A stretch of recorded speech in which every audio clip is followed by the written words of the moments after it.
Salut à tous, c'est Raouf avec vous. Je vous souhaite la bienvenue dans cette première partie qui concerne PHP, ok? On va aborder notamment un SGBD, c'est-à-dire un système de gestion de base de données MySQL. Donc pour ceux qui ne savent pas ce que c'est, donc ne vous inquiétez pas, on aura l'occasion d'aborder ça un peu plus tard, donc patience.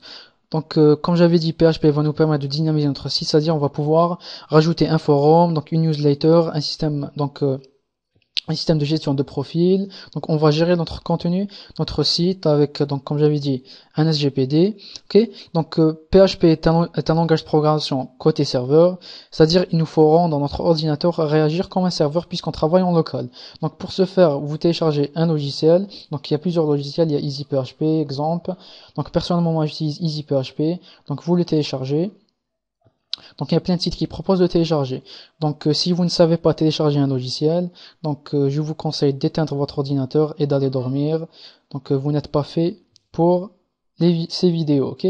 Donc après que vous l'ayez téléchargé, donc ici je ferme, non, je ferme mon notepad, ok? Donc vous allez donc dans démarrer et vous l'exécutez. Vous aurez en principe une petite icône avec un grand E noir. Donc c'est-à-dire que vous avez bel et bien lancé EasyPHP. Vous faites clic droit et vous spécifiez ici web local, ok? Et on voit très bien ici, donc aucun fichier n'apparaît. Donc c'est vide, ok? Donc parce que on a créé aucun fichier PHP. Donc c'est ce qu'on va faire ici tout de suite. Donc on ouvre notre éditeur de texte. Donc pour pouvoir coder en PHP, il nous faut saisir des tags. Donc ici le signe inférieur, point d'interrogation, vous tapez ici PHP. Et vous fermez votre tag avec un point d'interrogation et le signe supérieur. Donc tout notre code PHP va se trouver entre ces deux tags. Donc si on vire ces tags, ça ne va pas marcher. Okay.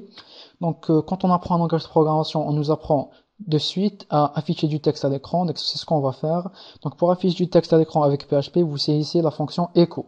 Echo, donc double cote et point virgule. Le point virgule, n'oubliez pas, sinon ça marche pas. Et donc ici, on va saisir le contenu de notre texte. Je vais dire ici salut le monde. Ok, CTRL S, ou vous faites ici fichier enregistré sur, et on va spécifier ici le nom de notre fichier.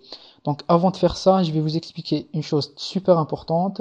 Donc vous allez localiser EasyPHP, donc moi je l'ai enregistré dans le C, Programme File, et vous cherchez EasyPHP, et vous enregistrez votre fichier PHP dans le dossier www, ok. On ouvre, on voit ici qu'il est vide, on va enregistrer un nouveau fichier à l'intérieur, donc je vais l'appeler ici index.php, ok, et on voit très bien notre code a été colorié, c'est-à-dire il a détecté parfaitement le PHP.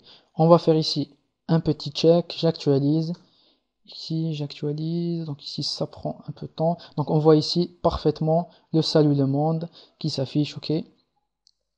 Donc je crois que j'ai fait le tour de mon intro. Donc si vous avez des questions, vous rencontrez un problème avec EasyPHP ou avec d'autres logiciels comme exemple, donc envoyez-moi un mail, on va voir tout ça ensemble.